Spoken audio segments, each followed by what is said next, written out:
My Gavan and Melonine, and well met indeed. I'm Arakir Galajerthan, head of the modding team behind Divide and Conquer, and welcome back to another developer diary. It's been some months since the last one, but it's been slow progress since the last one as well. But this is developer diary number 34.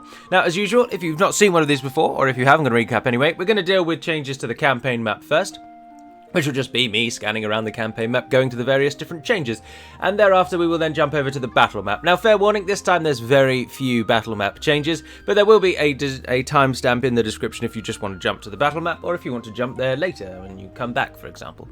But let's dive in with the campaign maps changes. And first of all, we've got some campaign strategy models, or CSMs as we call them. And we've got these for Angmar, Bree, and the Wildman, and then a few unique ones around as well. So let's start with Angmar. So Angmar have had redesigned CSMs for all tiers. So starting off, when you upgrade any keep to a castle, it will now look like that.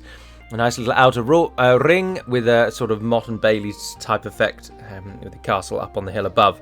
And the darker tone that Angmar used to have has been toned down a bit, so that they still have a much darker tone if you compare them to something like a Numinas or indeed the Dunedain colour scheme. You can see it is a far darker tone, but no longer is it essentially black, like edgy black. That's been done away with. So that's the castle, and then we jump up here to a stronghold. So this is the new Angmarim stronghold.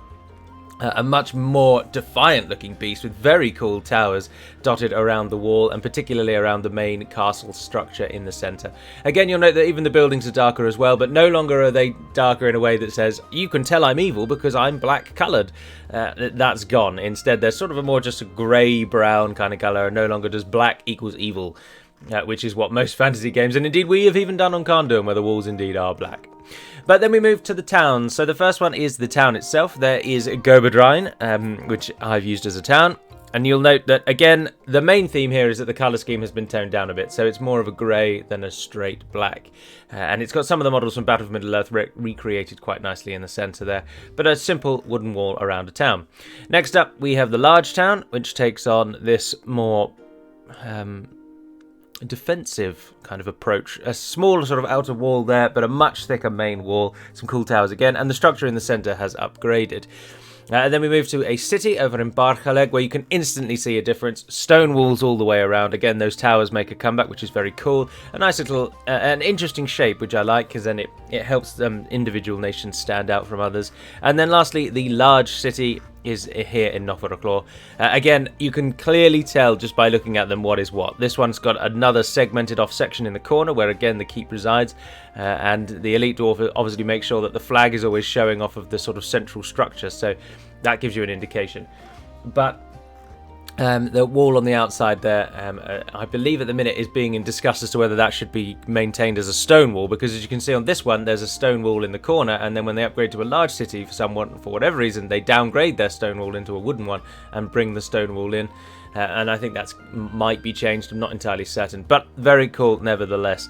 You'll note that whilst I was setting all of these up, I foolishly thought that Huge City was available to everyone, so I set up Morvatarth as a huge city, but of course that's actually just Mount Graham, and that's a theme that I've done throughout, so I wasted my time this morning with that, but ignore that. So these are the new upgrades, and if we zoom all the way out, you can now see at a glance what is what. Gobadrine's fairly small, Athelin's got the double walls, Barchaleg is a large solid stone-like structure, and then Nothroclaw takes on that really square shape. So at a glance you know what is what, and that is the key. No one actually spends their time in the game this close to a settlement thinking, oh yeah, that's really, really, really cool. You'll look at it once, you'll think it's cool, most likely, and then you'll spend the rest of the time up at this level where you just glance at the CSMs, so being able to tell them at a distance is key.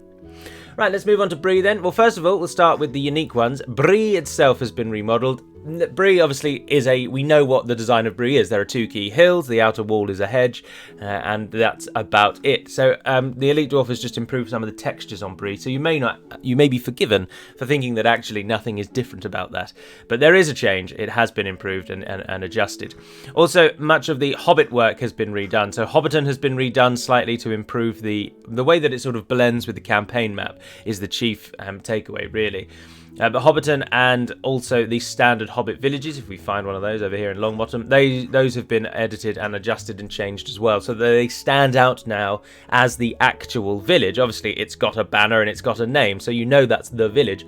But previously, the Hobbit villages looked quite similar to the Hobbit farmstead, which is a resource. which makes this region the thing that makes this region as wealthy as it is the Hobbit farmstead. And previously those looked very similar to the villages, so they needed to be adjusted and amended. But let's look at the rest of Bree, because they have also been overhauled, and we've got some down here that I've made earlier to show you. So Dolvorn starts us off as a town. Again, a simple wooden wall around the structures. Bree keeps its sort of red colour roofing, which is nice, so that you know straight away that's a Breeland town. And then we jump over to Caras-Nernaled, where we get the large town. So the main chief difference here, if we zoom up a bit further first, is you'll note that it's bulkier. There's more buildings in the within the town. There's some buildings outside of the wall, and if you do go up in close, you'll note there's a much thicker and heavy set wall that goes around the edge. The green texture colouring is there in part when you get close up like this, but it's not something you'd notice from afar, so that has gone, I'm afraid. But the red roofs still remain, and that's what separates Bree from the other CSMs. And then we move down to the Bree city.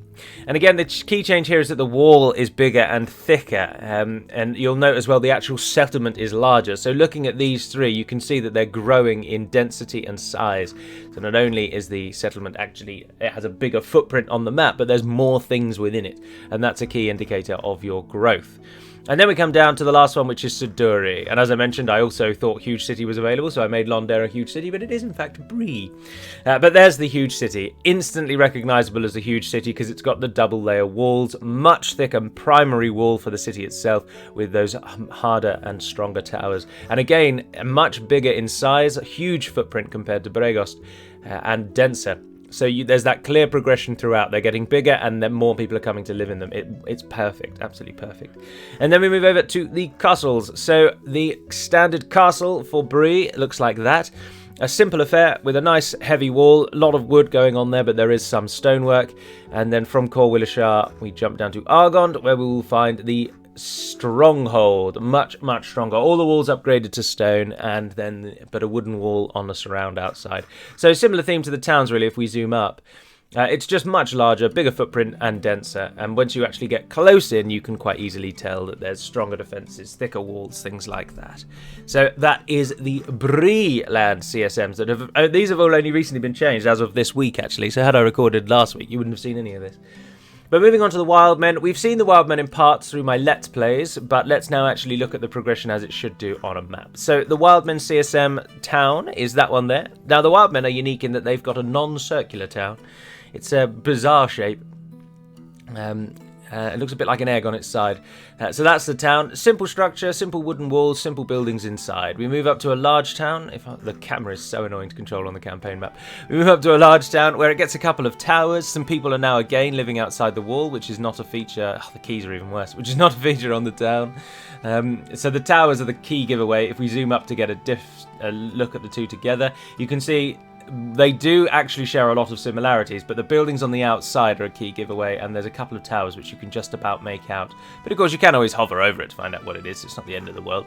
But that is a Wildman large town. And then we jump over to Austin. No, we don't. We go to Vilta, where we find the city. Now, Vilta's not a very good choice, actually, because there's trees in the way. I should have thought of that.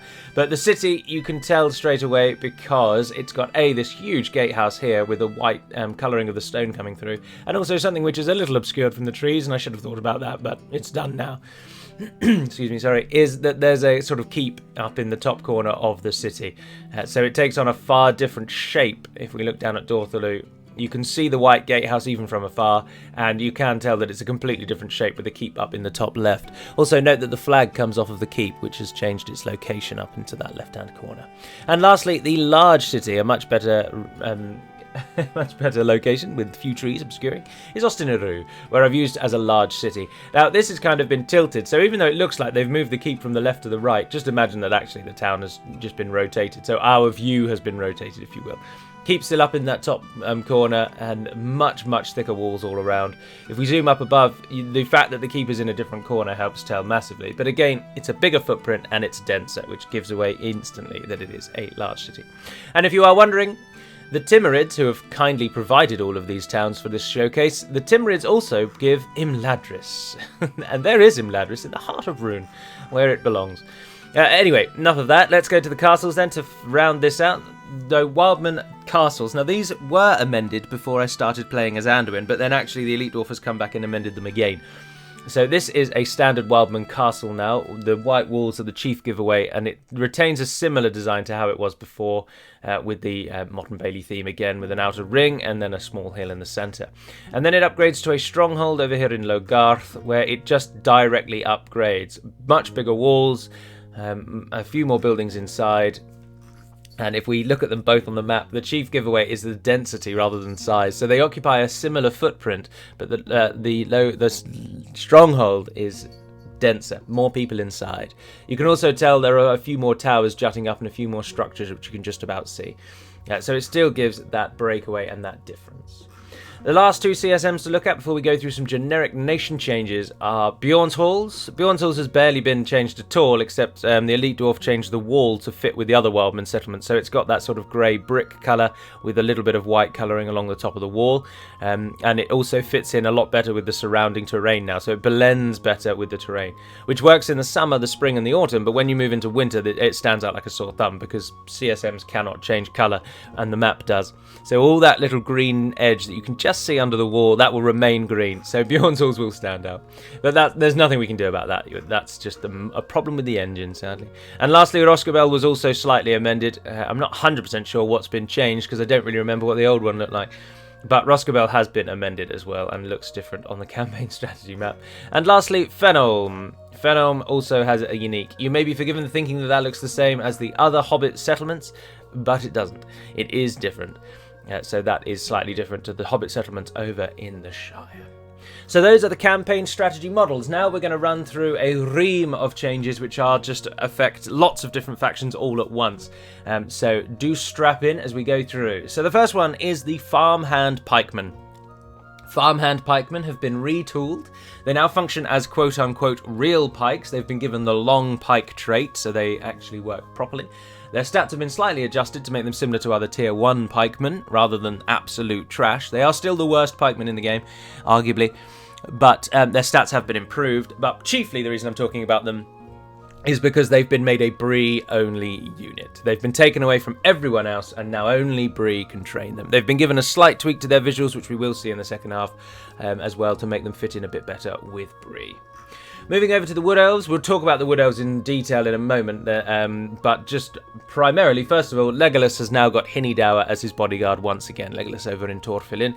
He was changed to have the elite archer, the sort of standard mainstream elite archer that the Wood Elves get. But that unit was only slightly better than the actual bodyguard, and it was kind of just pointless. And whilst the Hinnydour are really powerful in the early game, in my opinion, and having played as the Wood Elves, and from the opinion of some of our beta testers, it does not change the difficulty or otherwise of the Wood Elf campaign. It is still as hard or as easy as it was before. You just now have a powerful unit which can help a little in the early game, but he can still easily be surrounded, and you can easily be swamped by the storm of forces that comes from Dol Guldur. But for now, Legolas has Hinnydour.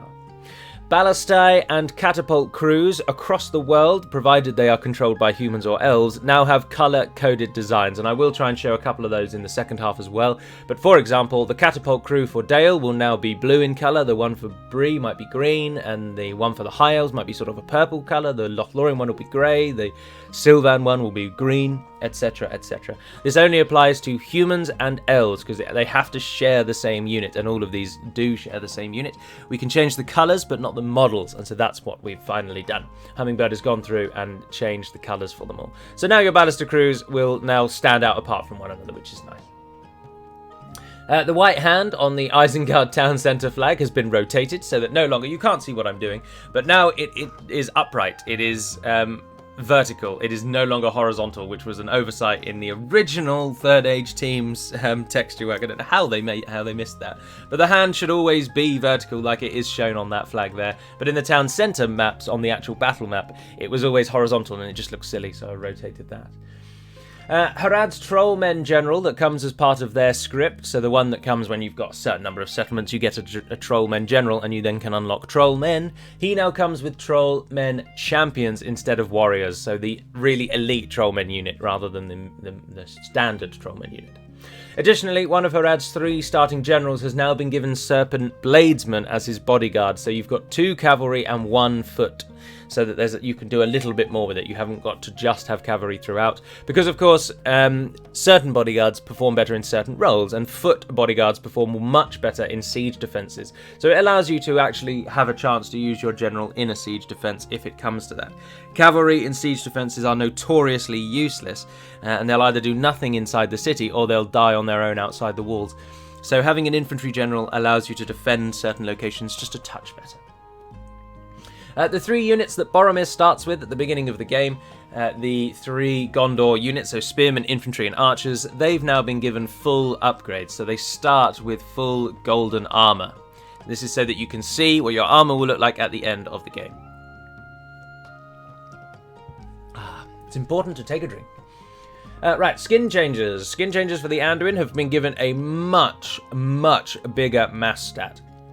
Now, this isn't a direct buff, it's more of a half and half, because they will now punch really deep into enemy lines, and they will even send some of their enemies flying. They'll bump into them and they'll actually knock them back, and you will get the sort of flying animation that cavalry can often give. But the payoff is that it adds a lot of disorganization and chaos to their battalion or their company, and so some of them may get cut off a little easier. So your skin changes will punch deep into the enemy line and then essentially split up. So they do an awful lot more damage now. But equally, if you use this against the wrong type of unit, it can just mean that they die quicker. So you've got to play around with your skin changes a bit more. But it's the closest thing we can do to give them the effect of having the bear stat. And if you're using them as strike infantry, as you always should, it is a pure buff. But if you are using them in a defensive line in any way, it's arguably going to be a nerf. So you've got to play around with it. Sauron's bodyguard has also been massively buffed. Sauron starts up here at some point in the game, where he pops up there at some point. But his unit is now insanely good. Arguably way too good that little wraiths or humans have any right to be. But he needs to be a unit that you are really afeared of fighting, or rather that you are really pleased to get. And previously, he just didn't quite have that. So I've massively improved his bodyguard across the board. So watch out for Sauron if you get him, or if you're fighting against him. He is now arguably stronger than he was before, which is good. Bilbo of Breeland fame, who starts over here in Hobbiton. We can't see because currently we're Lothlorien, but you can't tell that because I turned off the thing. But there you go, we're Lothlorien. Bilbo now has Dwarven Travellers as his bodyguard rather than Banderbrass Archers, just to play in, of course, to his story and the fact that he went to Erebor.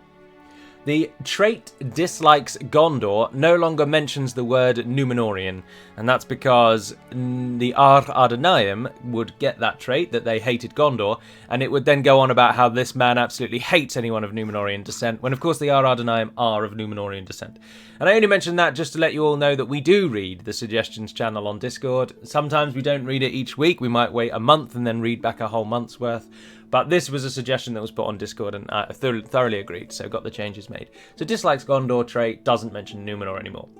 Also, I've now finally added the Pacify Dead Factions script, and I checked that it worked, and it did, which is good. And all this means is that when a faction dies, all of their diplomatic relations are set to neutral. So you can then ally their allies, even though you were previously their enemy, or you can... well, that's basically the only thing of it, yeah. So previously, as you all know, but I will just briefly recap, if Bree and the Northern Dunedain were allied, for example, and I, as Isengard, came up and wiped out Bree, I would then never be able to ally the Northern Dunedain because their alliance with Bree would be cemented in stone, and so even though Bree was dead, they would forever see me as the enemy of their ally and thus not a viable alliance target. Whereas now that's gone. So when Bree dies, everyone that was allied to them is set to neutral so that you can do whatever you want with your diplomatic relations. It was a bug, a major bug with Medieval 2, and it was fixed by, I can't remember what mod fixed it. It was something like a Zelda mod fixed it, if memory serves. I can't remember. But anyway, they gave us the code, and we put it in, so that works. Guilds are now much, much harder to get, and it is now actually quite rare that you will get a guild until you capture a larger settlement, or usually an AI settlement. And that is as intended. So no longer will you get a guild for basically every single one of your regions. They are rare, and they are now slightly more unique. Dol Guldur last stand army now comes when Dol Guldur falls, and not when the nation of Dol Guldur goes below 3 regions. This is because frequently Dol Guldur would be the first region to fall for Dol Guldur, and then they'd go down to 3 regions, but their 3 regions would be sort of out here in the middle of nowhere, and then the army would spawn next to Dol Guldur anyway. And also, generally speaking, once Dol Guldur falls, the nation of the same name also is then not long for this world. So Dol Guldur is the linchpin, it is the key, the anvil, and so when that goes, the last stand army then spawns, rather than 3 regions. So you have to be a bit more picky about when you take Dol Guldur now, because it essentially has its own supporting garrison army that will pop up, which I think is perfectly fine. It is a key settlement. There are 3 nations nearby that all vie for Dol Guldur in their campaigns: Lothlorien, the Woodland Realm, and the Anduin. So it's a key location. It needs to be given some pomp and circumstance. It really needs a new battle map, but we'll worry about that much later down the line. The Flame Wrangler for Moria now comes at the same tier that the Ballastai does, so that you actually can use it more often. It is not, no longer comes at the Catapult tier. So it's just been bumped down a tier earlier. So you should see the AI get more Flame Wranglers, and arguably as well, if you were playing as Moria, you'll get more Flame Wranglers. But remember, Moria are set to be overhauled before version 6 releases anyway, so that'll all be just part of that, really. The Nazca bomb damage has now been substantially improved, and I really do mean that. They have dropped down to only 2 bombs per Uruk, though. They used to have 3, now they've only got 2. But a single volley from the Nazca can pretty much wipe out any battalion in the game. So they are now incredibly powerful with their bombs. And I've done that because by the time you get Nazca, it just does not matter if they are powerful or not. You have won the game. So go to town, go and wipe out, like, I don't know, Eldarin... Go and wipe out Eregion Smiths with a single volley. It's fun, and that's what it should be. Whereas before, it was pathetic, and arguably, you'd never want them to throw the bombs because they barely did anything. But now they are death dealers with the bombs, so do use them well.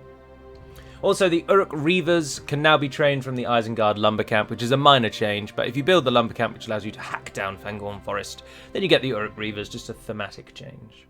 Also, growth buildings have now been added to all castles for all nations apart from orcs and dwarves.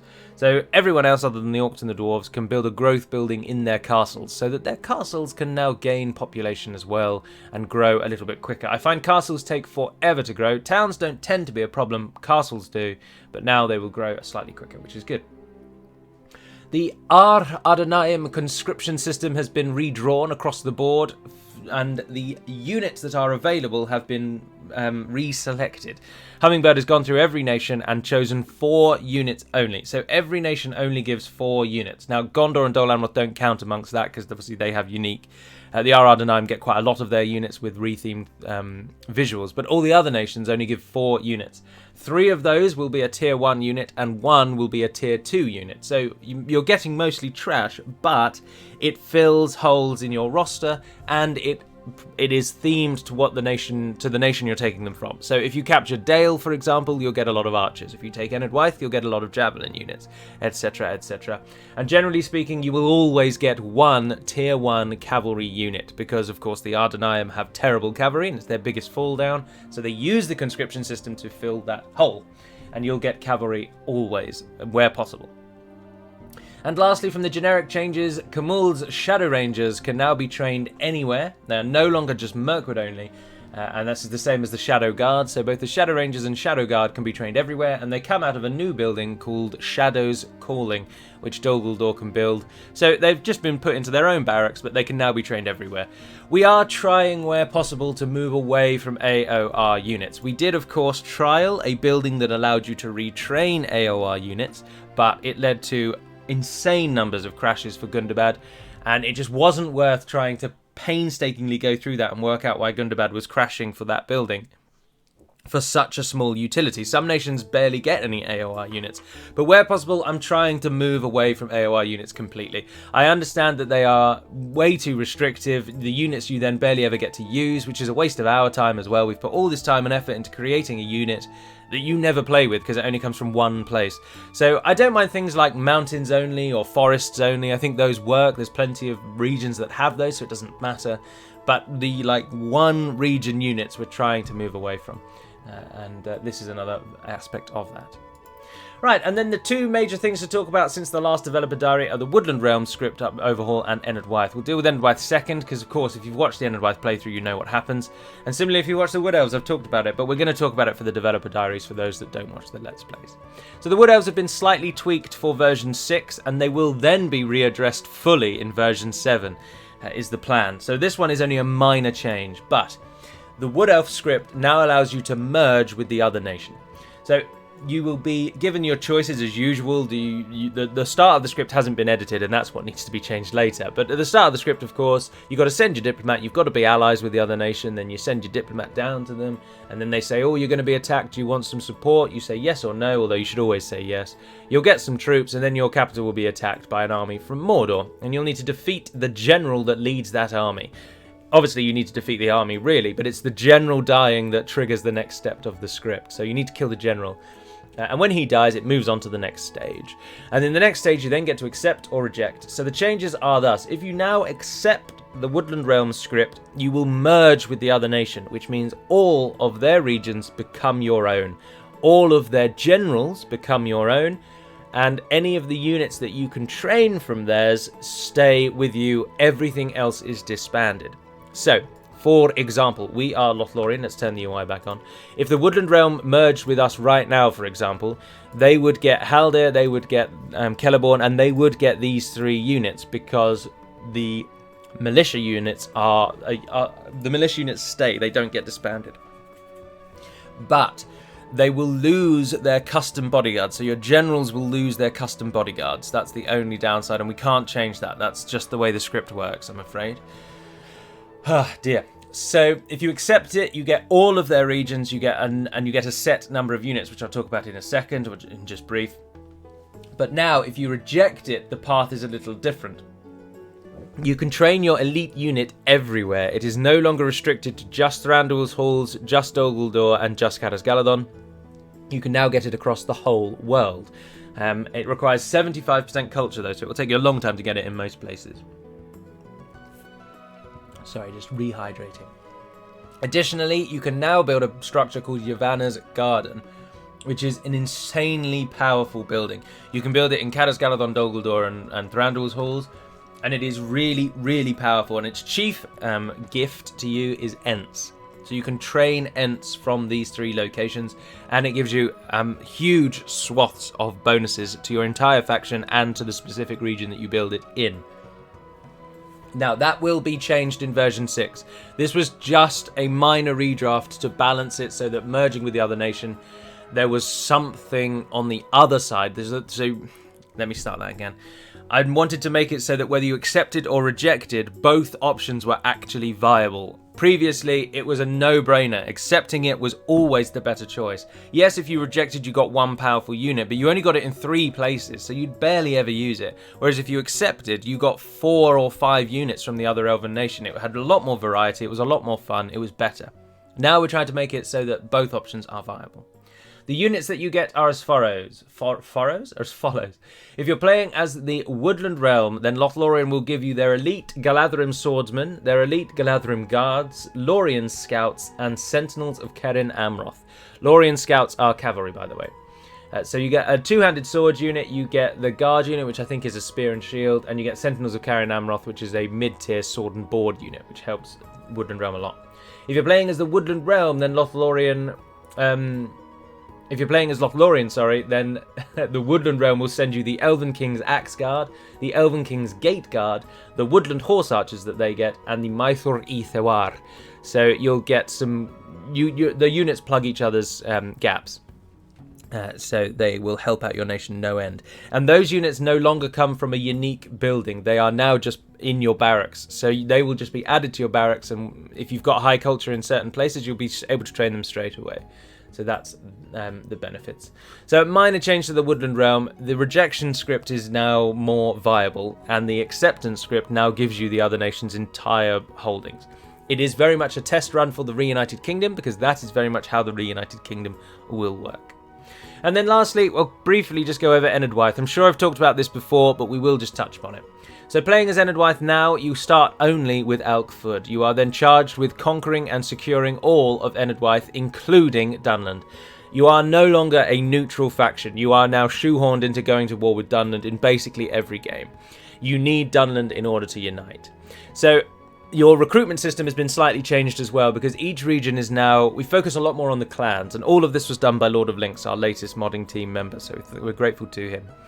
But each clan will send you usually a couple of militia tier units and 1 or 2 medium tier units. So you'll get some tier 1s and some tier 2s. All tier 1 units for Enedwaith now come out of economic buildings, much like Bree. So the Mordag fishermen, for example, come out of the fishery building, as you might expect. And certain units come from the farms, they come from the blacksmith, etc, etc. And you can get those units as soon as you build those buildings. So you do not need to conquer a clan's hold in order to get that clan's tier 1 units, with the sole exception of Londare. You need to capture Londare to get any of the clan units that come from Londare. So as you conquer out in each of the clans, you will then get their mid-tier units. So as you take Harad and Baradvin and Vile and Argond and Londangren, etc., you will get their tier 2 units. Now the tier 2 units come from a single barracks building, which you have to build. And it can be built as soon as you capture your first region, the first location that gives you a tier 2 unit. And then as you capture the other regions, those units are added to that barracks. So all your tier 1 units are now trained out of economic buildings, and all your tier 2 units are trained out of a single barracks building. As you conquer around the world, you'll also get generals spawn that have units from those clans. And then finally, once you've conquered all the clans of Enedwaith, which includes all the way up to Dol Vorn, and it includes all of Dunland, but it does tell you in the scripted message. So the Green Book of Alkford will tell you where you need to capture, and so will, I believe, the Clan Hall building as well. So there are 2 places you can read about that. But once you've captured everything, you are then prompted to take Tharbad and build a unique building in Tharbad. And once you've built that unique building, you can then train your elite units. Now, they are not restricted to Tharbad. They are available everywhere. And they come out of that same barracks building that you've already built. Additionally, once you build the unique building in Tharbad, after you've conquered all of Enedwaith, you can then upgrade your towns and your castles to strongholds and cities, which allows Enedwaith to progress in the late game. There's some tweaks to the Enedwaith script that I hope to come before version 6 does release, or version 5. It's version 5, isn't it? Sorry, I'm way ahead of myself. I've said 6 about 3 times in this episode. It's version 5. But we need Enedwaith to be a touch more difficult than they are at the moment. Their units train insanely quickly at the moment, and that needs to be addressed. But the script is damned good fun, and the progression feeling is there. You start off only having Alkford with only access to a few units, and then as you conquer around your heartlands, you start getting more and better units, which is fun to use.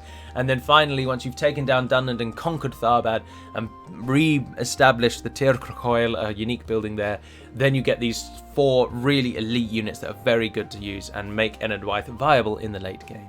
Also note, a few Dunlending units are still available to Enedwaith once they conquer Dunland. They only come from Dunland, but you do get a few Dunish units once you take them. So that's the change to the Enedwaith script. Completely gone is the whole Isengard interaction. None of that is there anymore. You can still play the nation as a evil nation if you want, but you must subdue Dunland first. And thereafter, and in fact, when I played as Enedwaith very recently, that's soon to wrap up on the channel when this video went live, we allied with Isengard, took down Dunland, and then took down Rohan, and then we allied with Mordor. So I'm entirely playing the campaign evilly, but equally I'm allied to Bree and the Northern Dunedain. So there is still a huge neutrality feature to Enedwaith. You're not shoehorned into siding with anyone, with the sole exception that you really must defeat Dunland. If you don't take down Dunland, you will not ever get access to your late game stuff. And we are happy with that as the way that it will go. Right, so those are all the campaign map changes. So now let's jump over to the battle map, where we are going to get a taste of Enedwaith's new voices and a few new visuals for you all to take a look at. Welcome then to the battle map changes. Now the first thing that we're going to go through is in a true sort of almost faction overview style. I will just run through the Enedwaith roster because of course you also haven't seen that if you've not watched the Enedwaith Let's Play. But first of all, I just want to go through the voices, because the voices have only recently been added and amended and changed. And Special Sunday has been very, very, very helpful to Dak and created a lot of the voices for us. So I'm just going to shut up now and then run through a load of these voices and let you hear what they are all like before we then go through the roster itself. Our people will know peace. Violan border guards. Violan border guards. Our people will know peace. Violan border guard. Let the javelins fly. For the clans. Kife hunters. Kife hunters. Vailani herders. Vailani herders. Scatter them to the winds. Scatter them to the winds. That one's pretty cool, isn't it? Scatter them to the winds. I must say, as we move through these, I haven't heard these yet either, which is why I'm going through every single one meticulously. Scatter them to the winds. For the clan moot. Scatter them to the winds. For the clans. Our people will know peace. Our people will know peace. For the forest. Dubshi elders. Dubshi elders. For the clans. Liarden Billman. Liarden Billman. For Londare. Liarden Spearman. For Londare. Interesting, I would have said Leodan rather than Liarden, but pronounce it how you will. Pronounce it how you will. Wolves of Enedwaith. Clan moot and country. Wolves of Enedwaith. Clan moot and country. Let the javelins fly. More dog skirmishes. More dog skirmishes. For Arthur Moore. Enedwaith marksman. For the heart of the forest. For the heart of the forest. For the heart of the forest. Enedwaith guardsman. For the heart of the forest. Well, they're quite keen on the heart of the forest, these guys, aren't they? And then finally, the bodyguard. United we stand. Clan heralds. Clan heralds. Clan heralds. Clan Heralds. There it is. So, those are the new voice lines, which is pretty cool. Remember, the voice lines are totally random, so a unit might have 4 voice lines assigned to it, and yet you may get so unlucky that you hear the same one every single time you ever click on it. That is not out of the question. It's unlikely, but it's possible. As we just saw with the Clan Heralds, they have at least 2 voice lines. We've got the same one 3 times in a row. But anyway, let's go through the roster then. So, your Tier 1 units are the ones that come from economic buildings, as I've already mentioned. Oh, I don't know why the Dothsheath Foresters are in that group. They should be in Tier 2. There we are. Anyway, so Tier 1, these units come from the economic buildings. You've got Machaini Tauta. I'm not going to go through the stats in depth. I'm just going to roughly talk about them. So Machaini Tauta are early game strike infantry, 2-handed axe. They are the Alkford clan. So Machaini are your primary clan. They are who you are actually playing as. The Alkford going out, conquering all the other clans. Fowlan come from Harad, and they are primarily defensive, and as you can see, they bear that well with a large shield. They are defensive spearmen with good shields. They don't have any armor though, as you can see, and neither does their upgrades, but their upgrades far more aggressive. They are your kind of mainstream warriors, really, a defensive one early tier and an aggressive one second tier. You also get Mordag Fishermen. And it is worth mentioning at this point that, yes, of course, Enedwaith is still a very javelin-focused nation. You get a javelin unit early tiers, you get a javelin cav unit, you get a secondary javelin unit in this tier 2, you also get an axe thrower in tier 2, and your clan heralds throw javelins, and the Tir Crocoil Coisantori, your very, very elite unit, also throws axes. But the chief unit that you're going to be using are your clan heralds, whose javelins are insanely good, and the Mordag skirmishers. Mordag skirmishers are the old Angren raiders, and they are still really potent. Enedwaith still have the best javelin in class at any tier. They will outrange and outclass anyone. They have more javelins, they have more range, they're more accurate, they do more damage. They are the best javelin units in the game, and that has not changed at all.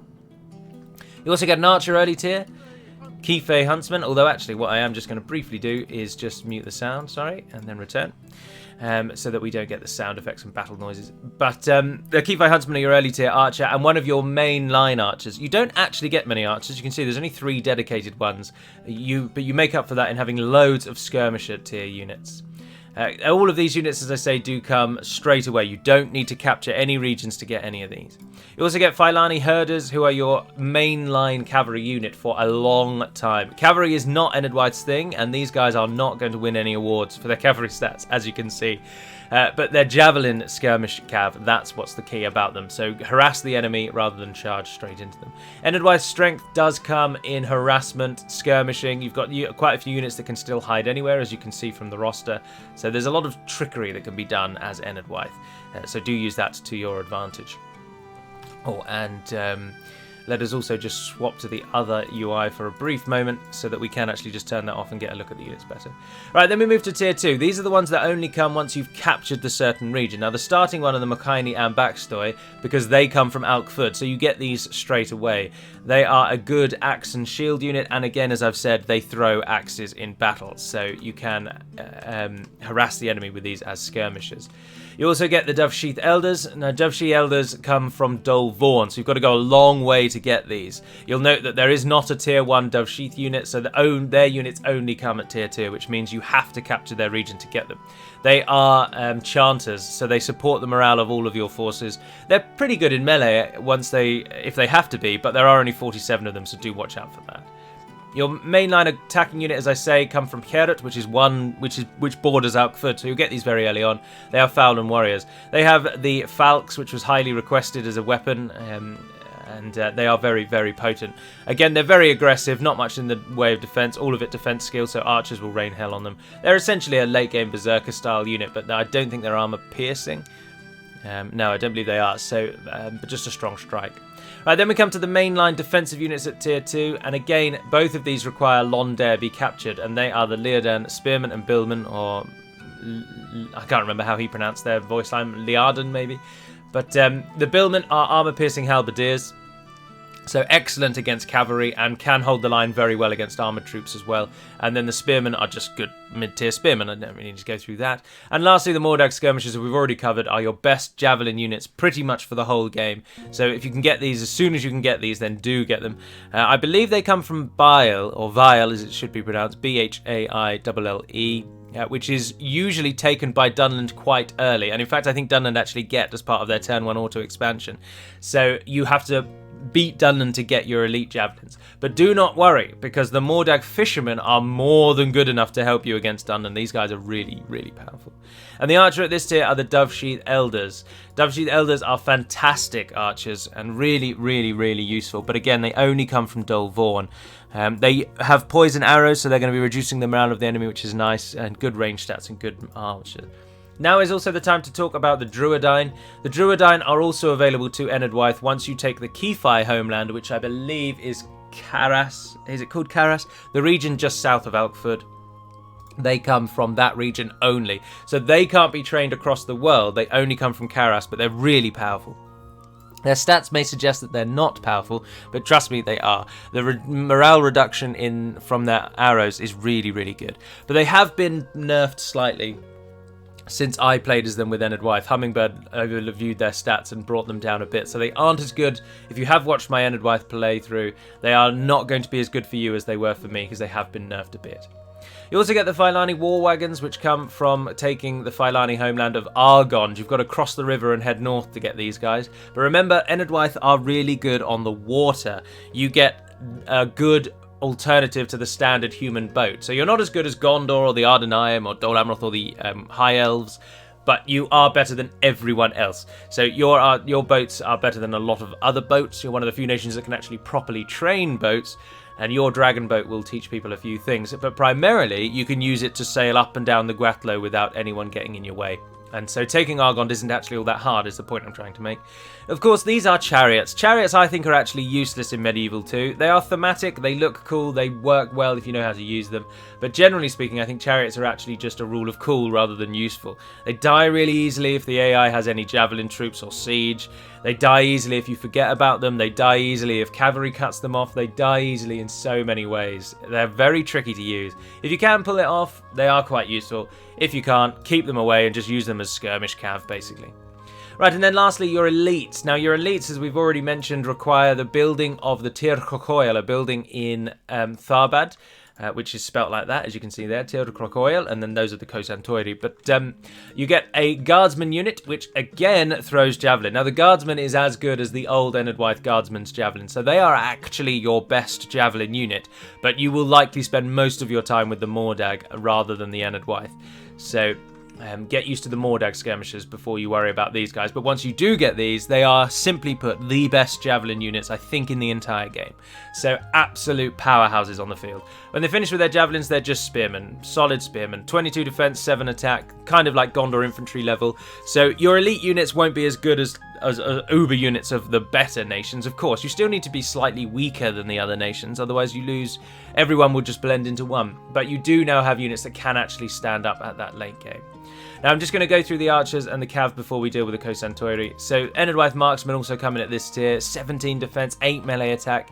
They're sword and board when they finish with their bows, and they are good in melee, so you can rely on them once they've finished with their arrows.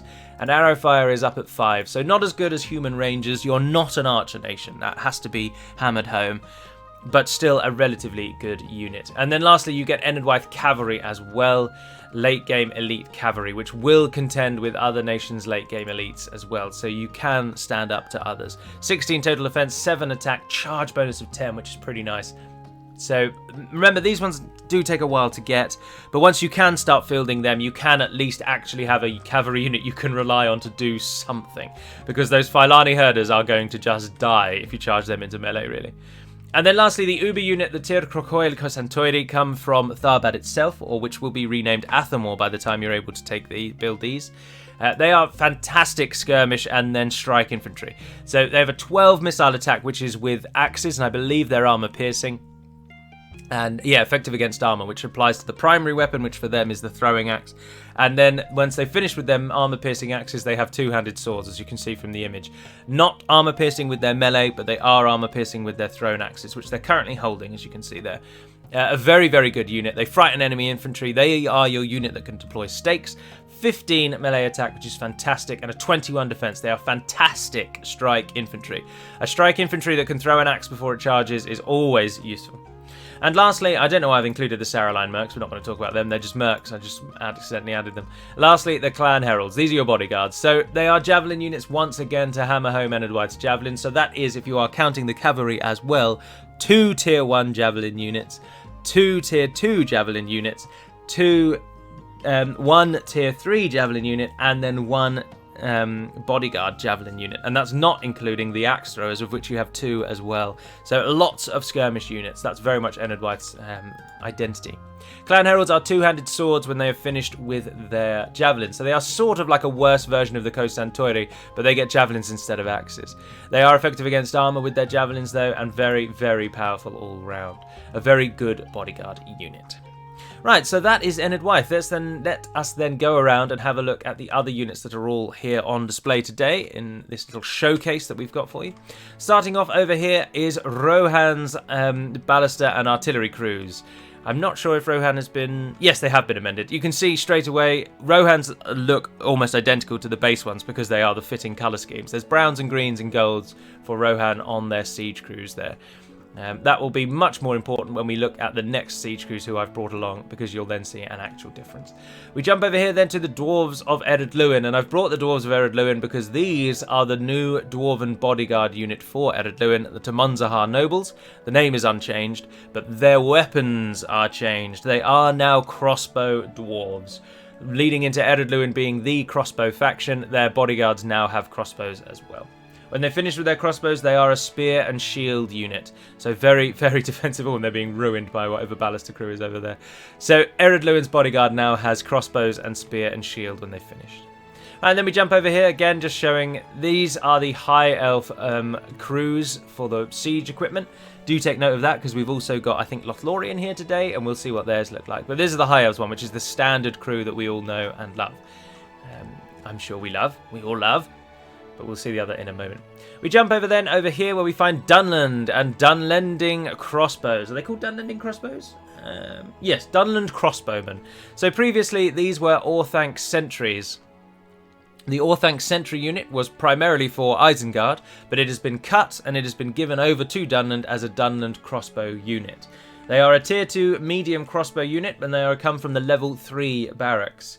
They are the weakest tier 2 crossbow unit in the game, according to Hummingbird, but they will give Dunland much needed late game range because they lost access to Enedwaith's Forester unit because it no longer exists as a unit, and they don't have access to it.